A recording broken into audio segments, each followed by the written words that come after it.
Ist ein neuer Tag gekommen, wo die Engel sich präsentieren gekommen sind vor Herrgott. Und Satanas war auch dabei.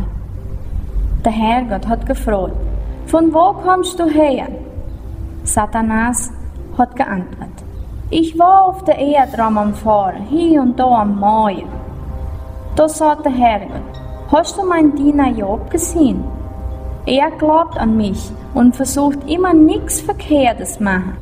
Aber du hast mich angesprochen und ich habe dich gelassen, den Job in Unglück fallen machen. Wenn auch keine Ursache war davor. Und noch so bleibt er fest im Glauben und ehrlich.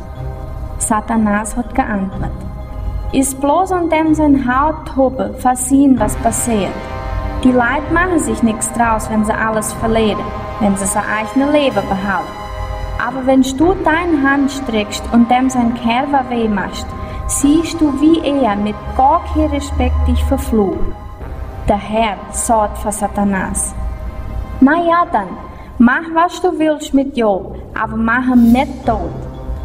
Da ist Satanas vor dem Herrgott weggegangen und hat gemacht, dass ihm Job sein Kerber voll mit ekligen Wehen gibt und nicht der Fies an bis ewig der Kopf.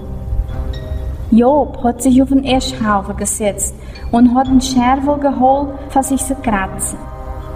Da hat Job seine Frau gesagt, willst du noch weiter gut sein? Verflucht der Herrgott und sterb. Was du sagst, ist Dummheit. Wenn wir vom Herrgott das Gutes kriegen, warum sollen wir nicht auch die Unfälle annehmen?